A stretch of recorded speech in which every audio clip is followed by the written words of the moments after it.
Today we're doing 3 perfumes. This is new to us. We've usually done the 2, and they're all from the same house.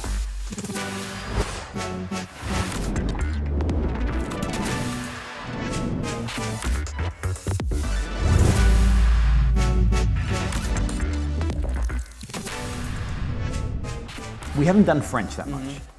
So the last French one we did was the Francis Cuban. Yep. That was that gentle flute, and you really enjoyed it. That was, I liked that one a lot. That was like my perfect perfume. And I mentioned that the French do it best when it comes to fragrance. And I won't go into detail. All you need to know is King Louis XV in about 1770, I think it was, or around about there, was a big fan of perfume. And because of him, it inspired perfumers to get involved. Yeah. And then all of a sudden it became a thing. And then the French started leading the way when it comes to refining fragrance. And then the rest of Europe, and it went on from there. Yeah, it just caught fire. Caught fire.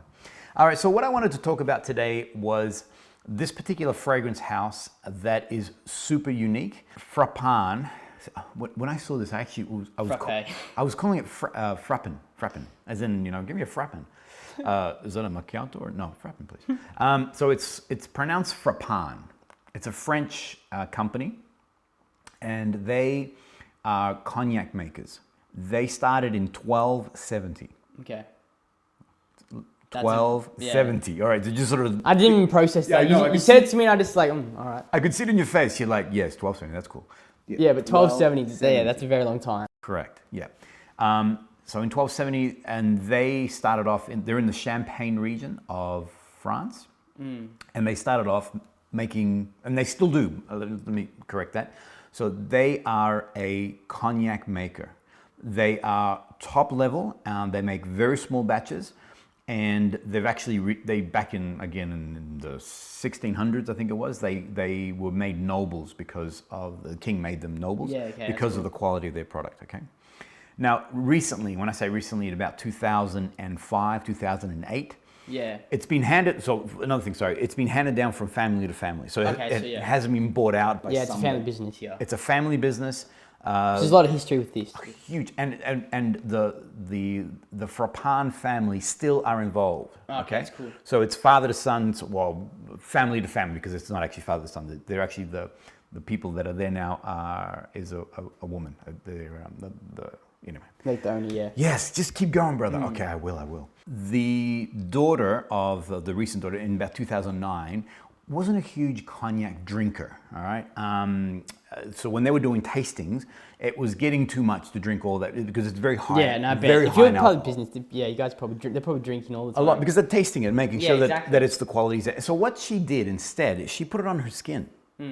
So she put the cognac on her skin and smelt it. And as she smelt it, she was like, wow, this is beautiful. The bouquet, the fragrance that it has is very complex. And she thought, wouldn't it be cool to make a perfume out of this? So they started off with this guy here, without dropping it. Have a look. Bada boom. Sorry, I'll let you hold it. So this one is 1270. And so to commemorate the year that the Frapin family started making cognacs, they created this particular fragrance, and they named it after the year that they started. Okay. As you can see, the bottle is quite impressive. Trying to sort of demonstrate is a cognac glass. So they're really playing on their heritage. Yeah, it's a very nice looking bottle. Yeah. And then on the back, the crown. Yeah. That's their The French crown. Yeah, their nobility. That's to demonstrate. All right, so a lot of talk about that. What's this about? So let me show you this and see what you think. That's freaking sexy, baby. Oh my gosh.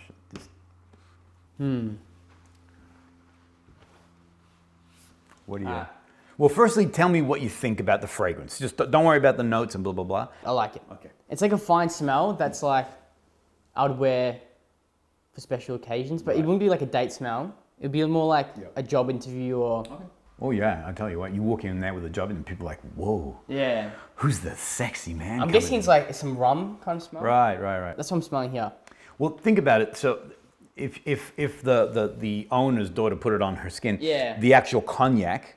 So this is to demonstrate what It was basically grabbing all the elements Yeah. that make a good cognac, but they translated into a fragrance. Perfume, yeah. Okay. So you're going to find that there are a lot of. So now, remember Roaring Radcliffe? Yeah. So that was a gourmand. You didn't like it. No, It was too heavy in too different spice. to me, yeah. Correct. It was too heavy in spice, and I think that's what maybe sort of made you go, "What the heck?" This is also gourmand. Okay, yeah. This is a good entry level gourmand. So if you're interested in the thought of vanillas and Yeah, I smelled vanilla. It wasn't like for when I did the Wrong Radcliffe, it was very sweet. But this one's like it's sweet. Yeah. But it's not heavy, really heavy sweet like the Correct. Wrong Radcliffe. Oh man, I'm getting a whole bunch of different. Smell that. It smells so beautiful. Okay, so it starts off with chocolate, so cacao. Yeah, I can smell that. Then it starts off, and then so in that opening note, it's cacao, it's coffee, it's candied oranges. Oh, I can smell the coffee right now. It's like it's changed all of a sudden very fast. So there's all these beautiful just notes. And you're like, oh my gosh, what is that? Yeah. Then in the heart note, it goes into some flowers, but it also goes into hazelnut. Hazelnut. And so you're getting a slight hazelnut accord, and then there's a little bit of spice. Yeah. Not like Roaring Radcliffe, where there's a lot of spice there's a lot in of there. spice in that. Actually, the spice in Roaring Radcliffe, the spice are in the base, whereas here it's in the heart. And then finally, when it settles in its final notes, it goes to the more, it softens it down with vanilla. It needs a little bit of woody notes. So that woody note sort of anchors all the others and sort of brings it down a bit more. And it has honey. Honey, all right. So it's all these For one. some reason, I just smelled the coffee like straight away. As soon as you said coffee, I think it went to that mid note, and because the mid note was coffee, yeah. It's a top note. Yeah. Okay, so I was smelled the coffee like straight away as soon as you said Well, that. look, the truth is that all these notes are playing with each other. The only one that sort of goes really quickly tends to be the citrusy sort of notes. Okay. But having said that, sometimes those citrus, depending how the perfumer has constructed that fragrance, some of those, like there's a fragrance called Histoire d'Orange. I couldn't say that again. It's another French fragrance. Yeah. It's by a company called Les Artisans. And there, it's an orange blossom sort of smell, but that orangey, blossomy smell goes all the way through the fragrance. You know, it's not just at the start; it sort of sits throughout the fragrance. That's cool. Anyway, so did you like that? Yeah, I did. I like that one. Okay. All right. So we're now. So okay, more story on this guy. So they launched this in 2008. The fragrance, because they're cognac makers, you know, they make. Alcohol. liquor. They're not perfumers, and so they didn't know how to market this. They knew that there was something good here. It received good sort of when they introduced it to the market, they got a lot of positive response. But because they're alcohol makers, they didn't get. So was there not a lot of popularity? They didn't know how to market it. They didn't know how to take this to market. They didn't know what to do with it. It makes sense. So they introduced a guy called David Frossard. Now David became the creative director for the Frapin fragrance range, and it was him. It was him that put the Frapin fragrance on the map, on the niche market. The actual fact that the Frapin family, when they first launched, as I said, almost to the point that they nearly shut the whole thing down because it just wasn't going anywhere and all the rest. Good idea, but just didn't know how to execute it. Then David came along, and the whole thing became something correct. His background was he used to work for L'Artisan, and he worked for another fragrance house, and so he knew how to market this and how to talk about it. Yeah, they got an expert on their hands. So then he launched the next one. I think this is the next one that came in the list, and this one here is completely different. And now this one's called Luministe. So wait, can you get these like anywhere else, or can you only get them in France? No, these so that's it. Okay? You can already see the coloring is different. So Frapin has become quite popular as a niche fragrance. So this one here, you can, I think, if I'm not mistaken, find it in most department stores. Okay, the big guys, you know.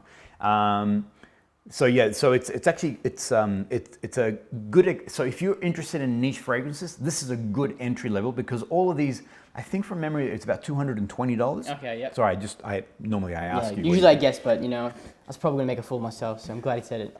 So all these, so for $220, you're getting really good quality. They're all eau de parfum, and so high quality when it comes to the oils involved in them, and you'll see the complexity of their fragrance. So this one here, where this was gourmand. You tell me what you think this one is. Hold on, I gotta find that. I'm predicting something that's not gone on. Right. Just look at the coloring. This is a very citrus smell. Right. Right. I'm smelling orange, Yeah, right. lime, Yes. Woof. Look at you. orange lime. Yes. That's 100% on point. So. And I think there's obviously something else in there, but I can't smell it. I'm just going with the orange and lime, but it's like a very summer smell for me. One of the opening notes, and we haven't talked, there's going to be 2 notes in here we haven't spoken about, we haven't seen yet. One is pink pepper. Okay, I don't know. I've never smelled pink pepper before, so I wouldn't even guess that. What does it make you feel? So where would you wear this? What kind of, what? I don't know. I don't know when I would wear this, but it just reminds me of summer. So it's a very light, it's a very happy smell. It stays effervescent, sort of very happy and bright all the way through. I know that David, he actually was behind the creation of this. Oh, this one? And he wanted it to be that gin. So this is really like David's perfume. Yeah, this is definitely inspired by David. All right, Yeah. so he's not the nose behind it. So he collaborated with a perfumer, but basically what he wanted was a gin-inspired sort of fragrance, something that it's sort of light. Now, in the heart note, it has juniper berries, which is used to make gin. Yeah. And then it has, I think, some spices in there, some nutmeg, things of that nature. Yeah, there's other things I can smell, but the strongest ones were orange and lime for me. Yeah, that opening.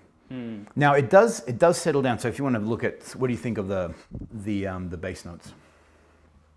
They're very subtle because that effervescent is definitely there. Those bright notes are definitely sort of very strong. But it does. Yeah. You need something to ground it. Otherwise, it stays really. Yeah. It's settled down. It's settled down for sure. So there's a note in there which you haven't come across called tonka bean. Tonka bean. Yep. Now tonka bean, what it does is it softens and warms the fragrance. Yeah. And there's also in there the oak moss. It's a bit drier, it's a bit more woody in character. And so that sort of brings the fragrance down a bit and it settles beautifully on the skin. Yeah, it's a very nice smell. I like this one a lot. That's a confident smell. This one here is definitely where this one here is a wonderful going out, if you want to feel sexy, then this is your guy, This one here is definitely confidence, it's going out, it's summery. This feels like an all-day smell. Definitely this one's like very like situational. Yeah, this is definitely, on a summery day, it could work maybe. Anyway, it's a great fragrance. All right, last one. So this one here is called Speakeasy. Speakeasy. What do you think that is? What do you think of Speakeasy is? Do you know? Because I think something subtle. you young people, Is that right? Speakeasy? No. No, I'm completely off. I'm young and dumb. No. You're young. It's just so back in the Prohibition days. You know about America, how they said, I think it was around the 1920s, 1940s. Anyway, I can't remember 40s. But anyway, 19-something. They had the Prohibition, which meant that no alcohol was being served anymore. Yeah. All right, and then all the gangsters started, like Al Capone and all these homies. Yeah. They started to. Illegal trade. Yeah, correct. And so alcohol was still available in America. It just wasn't sold, and so you had to go to a speakeasy. Okay. Yeah. And you know those cartoons or where they do a code and then. Oh yeah. I know you're talking about. What do you want? What's the password? There you go. Yeah. Louise drunk on love. Yeah, come on in. And then, Yeah. So that was a speakeasy. All right. Now, the thing about a speakeasy is that there was a lot of alcohol. There was a lot of smoking. So, I know what you're talking about. As soon as they open that door, and you walk in, it's just a cloud of smoke. Jazz is being played. The 19. It's like those. You ever seen the Star Wars scenes? When they're in the Jabba the Hutt. When they go in those bars. No. What are you talking playing about? jazz, smoke everywhere. I'm getting lost here, to be honest. That is so not. No, my brother. No, it's completely different to that. This is more black and white movie. 1920. Like Star Wars. Whatever. All right. Let's smell it. Because you're making me angry. Did you see the last Star Wars? No, I want to talk about it. It was horrible. I shouldn't say that because maybe some people love it. It was a great addition to the series. I haven't seen it yet, so I don't know what to say. It's a great addition to the series. All right. What are you smelling there? Oh, okay. This is like Okay, I'm gonna guess like licorice. Oh my gosh, Rum? you and licorice. No. I don't. Okay, I just think of alcohol like licorice for some reason. You're very. Well, you said the other one was right. What was you said rum. Yeah, rum. So 100% smell rum. So you gotta think of the place you walk in, not into Star Wars. It's a sweet smell. So you're smelling alcohol, you're smelling cigarette smoke. What in this case here, it's actually tobacco. Yeah, you feel like Al Capone right here. Right. So it's more cigar. Yeah. So it's not that It's not like that. Yeah, it's like cigar. It's smell. aromatic. Yeah. It has an aromatic element to it. So in the top note, it starts off really quickly. Boom, rum. You know, it's all about. Yeah, you can smell the rum is very strong. Yeah, it's got that sort of boozy sort of alcohol note to it. It's in the heart. It softens it down a little bit with some flowers and mint. So there's mint. Oh in there. yeah, I can smell the mint. Okay. I think the mix with the mint and the rum. Yeah, it just sort of softens it a little bit, and then finally in that heart note, it goes to the more. It has on some people this actually goes to a very dark place. The tobacco is really really strong. I think if I'm not mistaken, there's musk in there. So this was like a very unique perfume. It is. Some people can't wear it. I'll be honest. Like my son, he can't wear this one. It's too heavy on him. I know that when I bought this, the guy that I was speaking to saying that he cannot wear this either. So on some people, because of our own body oils that we've got, it really goes into a much harder place, a much boozy, smoky. On me though, I like it. Okay. It actually works really well on me. It stays still a little bit boozy when it comes to the rum notes and things of that nature. There's one thing in there again, which is the tonka bean. Tonka bean. Now the tonka bean, it warms it down. It actually softens the fragrance down. Otherwise, it'll just be too. Yeah, heavy. it'd just be alcohol in you. Well, that's right. And also, it'll just be like sometimes the tobacco. There's quite a bit of. The tobacco smell is quite strong, and again, but it's that aromatic component of the tobacco. It's not like that dirty kind of smoking smell. It smells a bit sweeter. Yeah, but on skin, this is just beautiful. It's got a great. Only for the people that could wear it. Yeah. No, it's not for everyone. I feel like. Well, look, you know what? It's about trying it on your skin. So if you smell it on the card, and it smells awesome, which this absolutely does. Yeah. And all three are different, all right? So all three in this collection, they're in different areas. But this one here, again, is a warm, going out fragrance, okay? This is also, if you're up to no good, if you're planning to do something that you shouldn't be doing, put on some Speakeasy, and that'll give you that confidence to go. Like if someone knows you, and they're like, what are you doing? Yeah. In the old days, you want everyone to ask you what you're doing. Because you know you're about to do something bad. All right, so, I really like the citrus smells. And so, I know. I'm still not for the sweet smells yet, the gourmand. I actually want you to try this one. All right. I actually want, because I know you were going to go for that. But challenge yourself, man. All right. All right, here we go. Oh, you didn't do the big, do it again.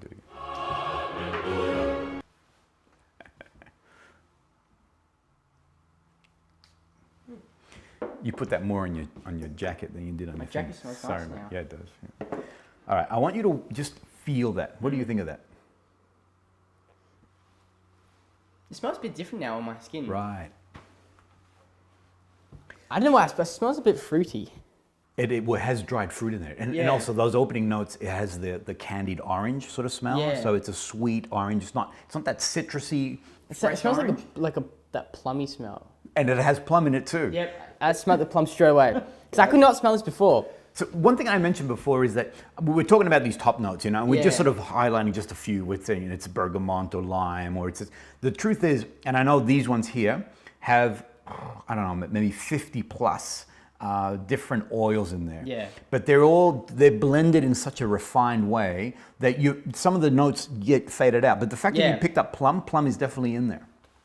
It just reminds me, it's like, no matter what you smell, once it's on your skin, it's a whole different house, You can't just smell it from the body. You have to try it on your skin to find out if it works for you. I go back to what we were saying earlier on, and that is that because these use oils, not synthetics. So the synthetics will stay at that level, at that neutral level, okay? Yeah.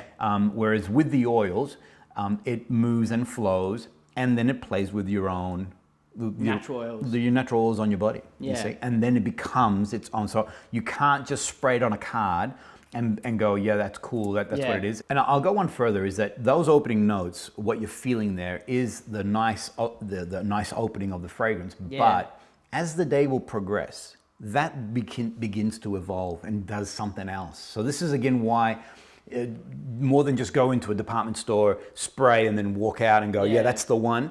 You got to live with it. And normally, the truth is, I'll put on a fragrance for at least 2 to 3 days. So if I really like, I've zeroed in on this guy, I'll get a small decant and then wear that for 2 or 3 days, week if possible, and that'll then tell me, really, do I like this fragrance or not? Because sometimes, I'm trying out one, which on the card was awesome, absolutely awesome. I put it on, cooked my brain.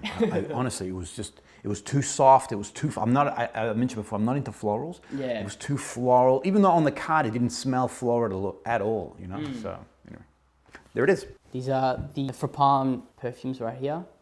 Now, I'm going to recommend this one, but I'm starting to like this one a lot more. So this is kind of my first gourmand one. I'm kind of liking. Alright, and that's it. Thanks, guys. Peace.